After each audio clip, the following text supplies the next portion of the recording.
आप देख रहे हैं पति ब्रह्मचारी। और इस एपिसोड में हम देखते हैं कि कैसे सूरज के सामने बाबूजी की सारी सच्चाई आती है। सूरज अपनी बेगुनाही साबित करने के लिए सबूत इकट्ठा कर रहा होता है कि उसको बंटी एक बुलेट देता है जो उसी पिस्टल से चली हुई होती है। यहाँ सूरज के लिए वकील करना है तो किसी के पास पैसे नहीं है, सभी अपने जेवर और जेवरात गिरवी रखेंगे।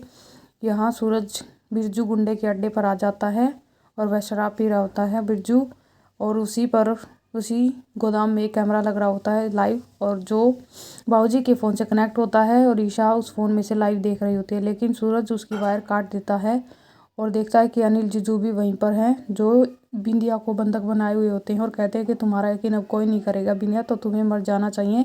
और एक पत्थर को लेते हैं और उसके सिर पर मारने ही वाले होते हैं कि वहाँ पर सूरज आ जाता है और उसको ऐसा करने से रोक लेता है। उन दोनों के बीच ऐसी लड़ाई छिड़ जाती है कि कोई किसी को घूसा मारता है, कोई किसी को थप्पड़ मारता है। इसी बीच सूरज अनिल जीजू को धक्का दे देते हैं और वह वहीं पर बेहोश हो जाता है।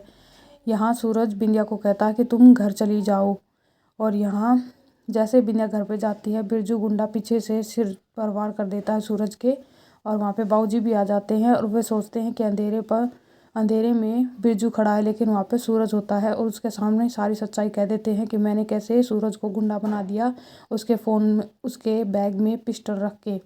और जैसे ही सच्चाई सामने आती सूरज का खून खौल उठता है। यहाँ पे ईशा सूरज से मिलने के लिए आती है, लेकिन उसको नहीं पता कि सूरज जेल में नहीं है और सूरज इतना आग बबूला होता है। तभी बाबूजी सूरज के सिर पर पिस्टल तान देते हैं और एक ही पल में सूरज भी बाबूजी के हाथ से पिस्टल छीन लेता है और कहता है कि आपने ना सिर्फ मेरे सपने को चूर चूर किया है बल्कि मेरी सारी खुशियाँ मिटा दी, मैं आपको ज़िंदा नहीं रहने दूंगा। और एक पेट्रोल की टंकी ले आता है और उसके चारों तरफ बाबूजी के चारों तरफ पेट्रोल छिड़क देता है और आग लगा देता है। यहाँ बाबूजी घबरा जाते हैं और बचाओ बचाओ चिल्लाने लगते हैं।